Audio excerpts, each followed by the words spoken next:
iPhone, c'est également un instrument de navigation. On s'en sert pour avoir accès au trafic maritime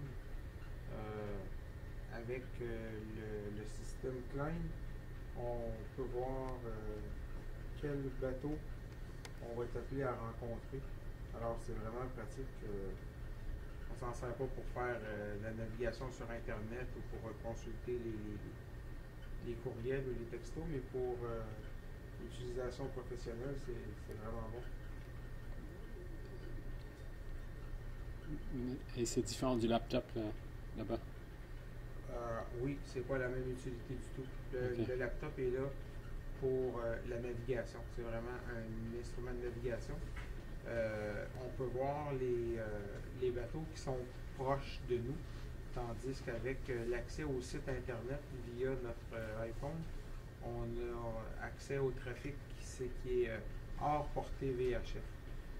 Alors, on s'en sert pour consulter aussi le tour de rôle, savoir quand est-ce qu'on va être appelé à travailler sur le prochain bateau.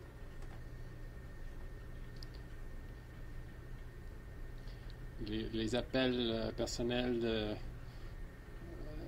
vers vous sont découragés, j'imagine. Oui, ils sont découragés. Comme tantôt, c'était un appel de la maison. Quand Evelyne appelle, puis je réponds pas, si c'est pas urgent, elle rappelle pas. Si jamais c'est urgent, elle va rappeler. Ou elle va me texter. Puis là, je peux le consulter quand je suis capable. Mais tantôt, on était juste avant de rencontrer le Valencia Express. C'était pas un bon endroit pour prendre un appel téléphonique. Alors, je réponds pas, puis elle sait que je suis au travail. C'est pas parce que je veux pas répondre, c'est parce que je Bien sûr. 046. 046. J'ai appelé tantôt, j'ai appelé le centre d'affectation pour envoyer mon temps d'arrivée à Québec pour qu'eux puissent coordonner le prochain pilote. Parce que des fois, on regarde ça un peu de l'extérieur et on dit c'est quand même bien que il n'y a pas de vérification. Je t'appelle, toi tu sais qu'il faut que tu te rendes, tu prends le bateau, tu descends. Il n'y a pas vraiment d'interruption, puis chaque pilote reçoit son ordre d'affectation, puis après ça, on se lève, on prend nos douches, on s'habille, puis on prépare notre équipement, puis on embarque sur les bateaux. Alors là, on devrait être à Québec dans plus ou moins 3 heures, un petit peu plus que 3 heures. Il faut une certaine souplesse d'organisation de vie personnelle. Alors ça, c'est... je le dis tout le temps, il y a très très peu de désavantages à ce métier-là. Vous pouvez le voir comment que ça peut être passionnant, puis c'est pas routinier. On change de bateau, on change d'équipage, on change de point de marée, on change d'heure d'embarquement. Il n'y a pas de routine qui s'installe. Par contre, le principal désavantage, c'est l'horaire. L'absence de routine fait aussi que c'est pas du 8 à 5. Aujourd'hui, tu vois, c'est du 20h40 à peu près 2h du matin. Ensuite, quand on débarque d'un bateau, on a un minimum 10 heures de repos, puis après ça, 4 heures d'avis d'embarquement, donc 14 heures normalement entre deux bateaux.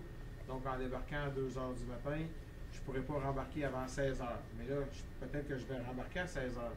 Puis à 16 heures, c'est à Québec. Ça veut dire qu'il va falloir que je quitte la maison vers 14 heures pour pouvoir être à Québec à 16 heures. Alors là, à 14 heures, je vais quitter. Les enfants ne sont pas revenus de l'école. Les Evelyne ne sont pas revenus du travail. 057. 057. Alors effectivement, ça prend une adaptation de la famille très, très, très grande. Une adaptation de la conjointe aussi, parce que le matin, comme demain matin, là, si on débarque vers 1h30 du matin, on pourrait être à Trois-Rivières vers 3h30. Mais là, à 3h30, c'est pas sûr que je m'endorme comme ça, là, parce que ça va faire 6 heures là, que que je veux rester éveillé, que je veux rester. Tu sais, on va avoir travaillé pendant 5 heures sur le bateau, puis après ça, 1h30, 2 heures de route. Quand on stationne la voiture à la maison, on n'a pas un bouton pour dire bon ben là, tu peux passer en mode nuit, là, puis tu t'endors immédiatement. Alors là, on va écouter la télé un peu, on va lire un peu pour essayer de trouver le sommeil. Là, mettons qu'on s'endort vers 4h, 4h30. Study on 057. OK, thank you. Ben, chez nous, la vie va commencer à 6h. Là. Alors là, il n'y aura pas un gros repos. Par contre, après ça, je sais que là, les enfants quittent pour l'école, Evelyne quitte pour le travail, ça va être calme dans la maison. Là, je suis capable de me reposer là, de 7h30, 8h jusqu'à midi, 1h, là, un bon 5 heures consécutifs pour dormir. Plus l'heure et demie que j'aurais dormi avant ça, ça va faire que mon repos devrait être suffisant. Mais plus tard dans le voyage, on va écouter le fameux codaphone pour savoir si on risque d'avoir un bateau demain après-midi. Il y a un outil qui s'offre à nous aussi, ça s'appelle un cycle du sommeil. C'est pour permettre justement au pilote qui est fatigué de revenir dans le cycle normal du sommeil et ça donne une période de 10 heures de repos supplémentaire. Alors pour les pilotes qui en ont besoin, cet outil-là est disponible. C'est pas toutes les personnes qui sont 065. 065. adaptées à ce genre de rythme. Ça fait une... Ouais, ben je te dirais que pour tous les pilotes sont adaptés à ce genre de rythme-là. 067. 067. C'est ça. Mais des fois, ça peut créer des pressions familiales. Ma femme ne peut pas prendre un cours de peinture, exemple, le mardi soir, puis compter sur moi pour garder les enfants parce que je ne sais pas si je vais être à la maison. Puis des fois, là, quelques heures avant l'affectation, on ne le sait pas. Parce que des fois, il manque de pilotes sur l'autre station, alors on peut être transféré en taxi. Il y a des navires qui ont des préavis de départ, mais ils peuvent changer le préavis 2 fois. 069. 069. Alors, c'est très, très incertain. Alors, quand on me demande, on prévoit telle activité vendredi soir, vas-tu être là? La réponse est peut-être. Peut-être que je vais y aller, peut-être que j'irai pas, peut-être que je vais être là, peut-être que je vais venir de débarquer d'un bateau. Donc, je peux me permettre une activité plus sociale. Par contre, si je suis juste sur le point d'embarquer sur un bateau, ben là, je vais préférer me reposer. 070. 070.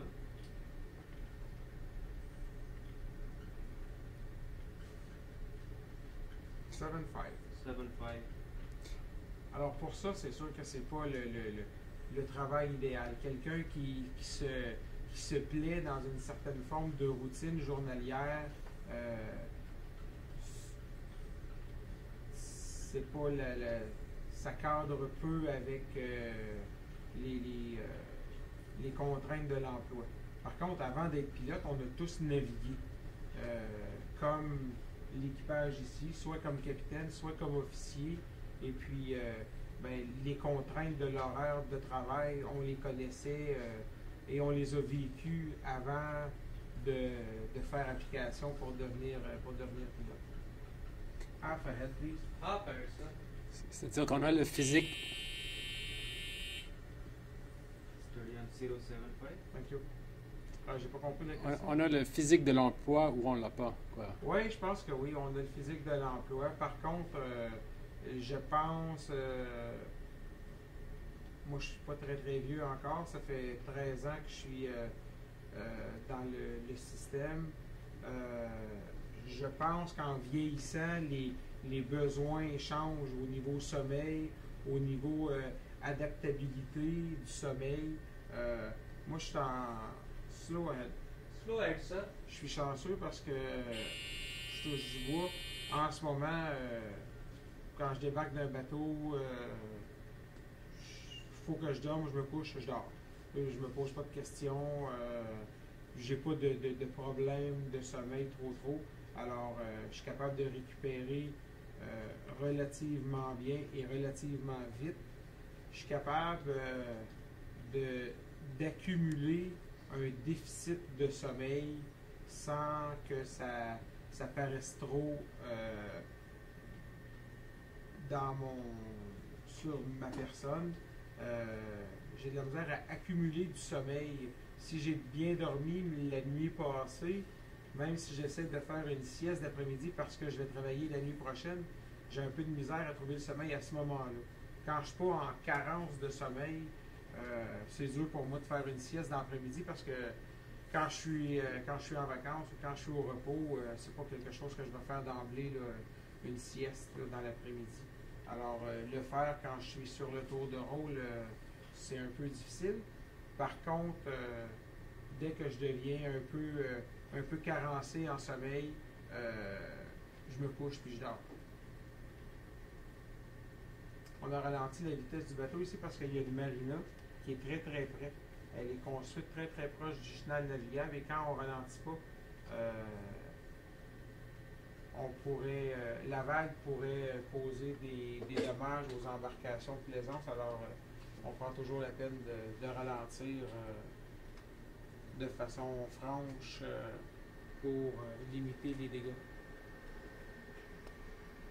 Pas limiter, mais éviter les dégâts.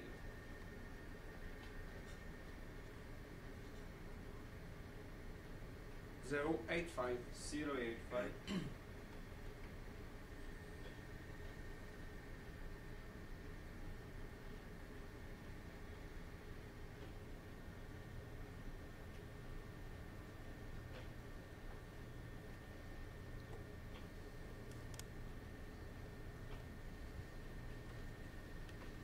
Half ahead. Half ahead, sir. 092. 092.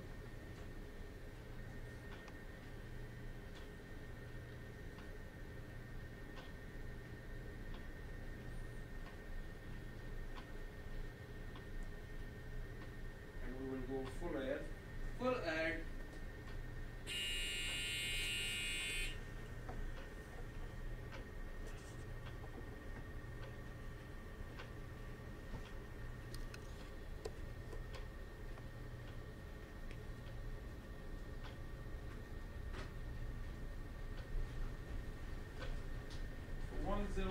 RPM, Captain, what kind of speed can we get? Yeah, for 100. Okay, and 15-minute notice? 107. 107. Good. And what kind of speed that should give us? 13 knots.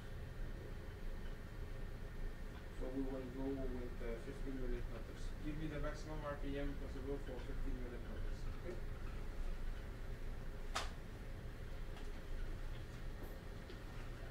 Steady on 092.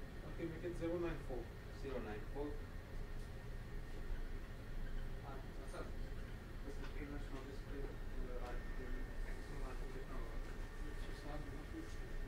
दो पर मिला है 107.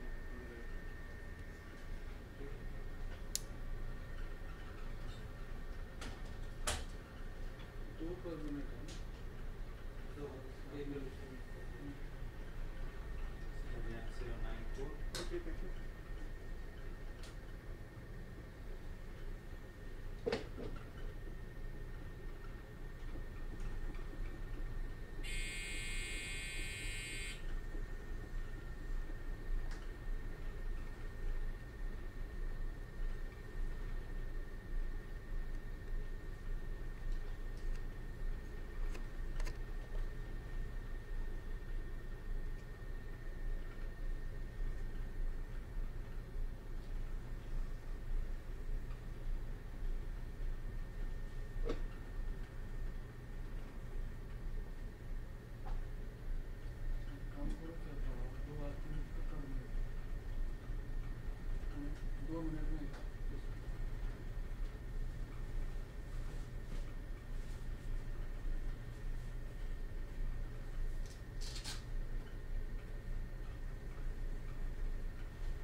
Québec, Valentin Express.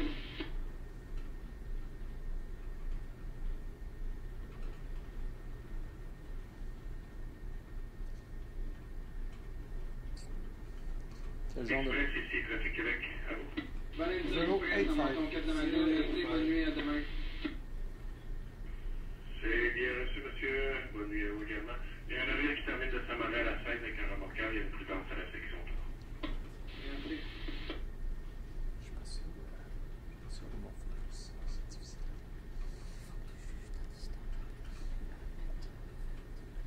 Il n'y a pas d'indicateur de distance. Ah oui, ok.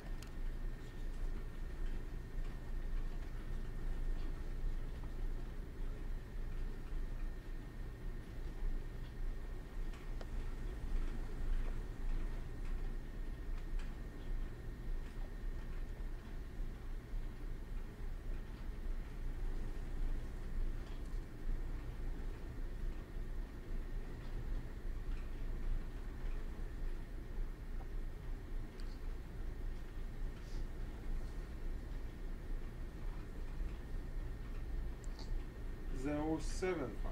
075.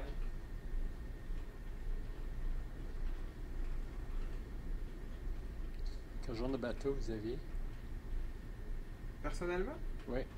Ah, j'avais un petit yacht de plaisance de 22 pieds de long que je possédais avec un collègue pilote du secteur de Montréal.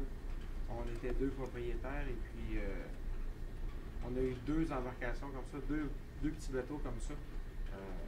On en avait eu un de 18 pieds, puis on l'a changé pour un de 22. Puis on l'a eu 3 ans, on s'est bien amusé, mais la dernière année, on n'en a presque pas fait. Alors cette année, on a décidé de le vendre. Puis c'est moi qui étais chargé de la vente, puis en fin de compte, ça a super bien été. J'ai eu 2-3 visiteurs, puis le deuxième l'a pris, puis le troisième voulait le prendre aussi, alors ça s'est bien conclu. 065. 065.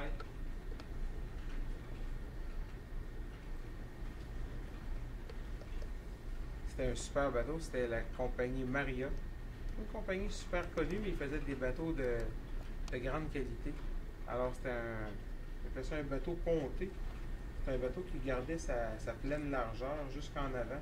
Alors il était très logeable, très stable, même dans la bonne vague du fleuve. Là, un bateau qui était super stable, confortable, fiable mécaniquement. Sauf une fois quand Alain a voulu s'en servir l'an passé. 060, 060. c'est le seul événement vraiment. Là, puis il est venu pour l'utiliser pendant que ses enfants étaient en vacances en plus, tout ça avec son épouse. Puis il y a eu un problème mécanique. Il a fallu qu'il remette ses plans. Alors ça a été une mauvaise expérience pour Alain, mais on n'est jamais resté pris en mer avec à l'eau, là, jamais. 058. 058. 58, yes. Québec, fédéral, Nacagawou. Est-ce que vous venez d'une famille Le de... Nakagawa, ici, Trafic Québec. À 23 et 35, Nicolas. famille de marins? Non. C'est bien reçu, il n'y a aucun trafic à signaler, monsieur. Bonjour, monsieur. Non, il n'y avait personne dans la marine chez nous quand j'ai annoncé à mes parents que je voulais aller étudier à l'Institut maritime, parce qu'il y a seulement une école de navigation au Québec, c'est à Rimouski, l'Institut maritime du Québec, qui est localisé à Rimouski. 058. Thank you. Ça a été un peu la surprise à la maison, mais mes parents m'ont toujours bien soutenu dans ce choix-là. Ils m'ont toujours dit fais ce que tu veux, mais fais-les bien. Alors, je suis parti pour Rimouski à 17 ans, immédiatement après mon secondaire 5. Puis, dans mon cas, personnellement, c'était une bonne chose. Mon père était à la direction de la polyvalente que je fréquentais. Puis, la pression ne venait pas tellement de lui, mais plus des professeurs, des techniciens, des amis à l'école qui disaient « Ah oui, on sait bien, toi, t'es le gars de Gaston. » Alors, pour les amis, ça n'avait que des avantages, mais réellement, ça n'avait pas seulement que des avantages. on pouvait pas. On est 3 chez nous, alors moi je suis le plus vieux, puis j'avais un peu une tête de cochon que j'ai encore d'ailleurs, alors ça me dérangeait pas tellement les remarques puis les petits commentaires des autres. Ma soeur était 1 an et demi plus jeune que moi. Elle, c'était une première de classe, alors c'était difficile de critiquer. 056. 056. Puis pour mon jeune frère, ben lui, il était plus sensible. Alors les commentaires l'ont plus atteint qu'il pouvait m'atteindre moi. Puis ça a fait en sorte que il a bifurqué là, vers un cheminement professionnel. Il est devenu soudeur en secondaire 4. Ce qu'il fait toujours aujourd'hui d'ailleurs. Il est toujours soudeur. C'est un très bon travail. Là. Je dénigre pas ça, mais. Studiant 056. OK, thank you. Peut-être que de ne pas avoir eu cette pression-là, pression indirecte, par contre, parce que jamais mon père a dit ou a exercé des pressions quelconques sur nous autres, là, mais cette pression indirecte-là, ça l'a beaucoup plus atteint lui que ce que ça pouvait m'atteindre moi. Puis pour moi, ben, de partir de la maison familiale à 17 ans pour aller étudier là, 600-700 km plus loin de la maison, là, à Rimouski, il n'y a plus personne qui connaissait Gaston Vallée. Puis on était vraiment laissés à nous autres-mêmes. Là, on restait dans les résidences étudiantes de l'Institut, qui était à même l'école de navigation, ce qui était très, très bien. Mais il n'y avait plus de surveillance parentale, il n'y avait plus de contrôle parental. Puis dans ces années-là, on n'avait pas de cellulaire ou de texto. Alors on appelait 1 fois par semaine à la maison, des fois 2 fois par semaine à la maison. Puis ça a été... pour moi, c'était une super expérience, l'école de Rimouski. 058. 058. Demain matin, j'ai 17 ans, puis j'ai à refaire les choix. Je referai le même choix de carrière, le même choix d'école. Mais j'ai pas compris pourquoi la navigation. Moi non plus, j'ai pas compris. Non. Quand j'étais jeune, c'est... Studiant 058. OK, thank you. Je passais le journal tous les matins. Puis, à l'endroit où on demeurait, il y avait la voie maritime du Saint-Laurent, là, dans le coin de Salaberry de Valleyfield, qui passait là. Puis, je voyais passer les bateaux le matin. Puis, ça m'a toujours intrigué. Puis, en secondaire 4, on avait un cours qui s'appelait Éducation au choix de carrière. Puis, c'était un cours qui semblait ridicule. Par contre, quand on y repense avec un peu de recul, choisir une carrière à 17 ou 18 ans qu'on va exercer pendant, ou qu'on pensait exercer pendant 40-45 ans, c'est jeune dans la vie. Là, à 17 ans, tu te penses grand, là, tu te penses adulte, mais dans le fond, tu n'as pas beaucoup d'expérience de vie pour choisir un métier que tu vas exercer pendant aussi longtemps. 059. 059. J'allais me rapporter. Studiant 059. OK, c'est good. Trafic Québec, le fédéral Kumano. Fédéral Kumano, ici, Trafic Québec. Monsieur, on est en descendant au Grondines. Il va être minuit pour 5 francs. 0000.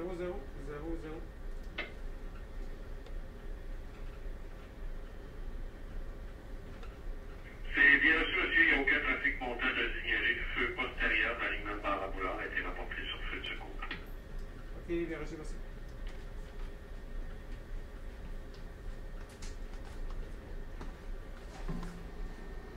Alors, c'est ça, je reviens avec mon cours d'éducation choix de carrière, puis j'avais feuilleté un dépliant explicatif de l'Institut maritime. Puis, sur leur dépliant, il y avait un bateau, puis c'est ça qui m'avait attiré. Alors, j'ai lu un peu le prospectus de l'Institut maritime, puis il disait qu'il y avait une vidéo promotionnelle qui était disponible, puis notre conseiller d'orientation ou notre professeur d'éducation choix de carrière pouvait en demander une copie. Alors, c'est ce que j'ai fait. J'ai demandé au professeur d'éducation choix de carrière, Lise, de faire venir la vidéo promotionnelle. Puis, je me rappelle encore, on voyait un gars à la fin du vidéo qui était debout sur le pont d'un bateau, comme ici, avec du bois emponté. Il était sur le dessus, puis c'était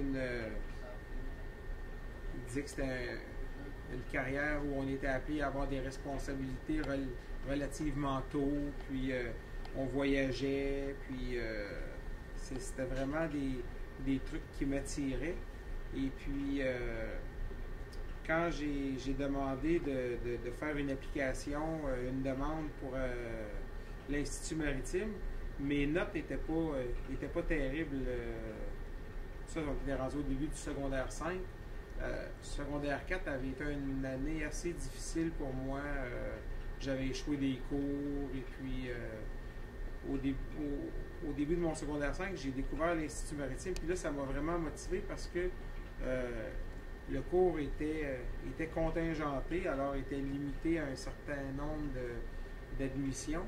Par contre, dans ces années-là, c'était contingenté, mais je pense qu'il n'y avait pas tant de demandes que ça. Alors, bref, j'ai été admis à l'Institut maritime sous condition de refaire mes mathématiques de secondaire 5, parce que je n'avais pas réussi mes mathématiques de secondaire 4. Alors, quand j'étais en 5, j'ai refait les maths de 4. Et j'ai été admis sous condition de faire les maths de secondaire 5 au cégep de Rimouski, parce que l'Institut maritime, c'est une entité à part du cégep. Les deux écoles il y a une rue entre les deux, sont presque côte à côte. Alors, j'ai reçu mon horaire de l'Institut maritime et puis il y avait des conflits d'horaire. C'était pas possible de faire mes maths de secondaire 5 en ayant tous les cours à l'Institut maritime. Alors, le conseiller pédagogique de ce temps-là, M. Claude Pagé, m'a dit, ben écoute, le premier cours de mathématiques qu'on donne à tout le monde, c'est un cours d'appoint pour mettre tout le monde à peu près sur le même niveau. Parce que l'Institut maritime, tu regroupes des gens d'un peu partout au Québec, étant donné que c'est la seule école de navigation. Il y a des gens qui arrivent de la région de Montréal, la région de Québec,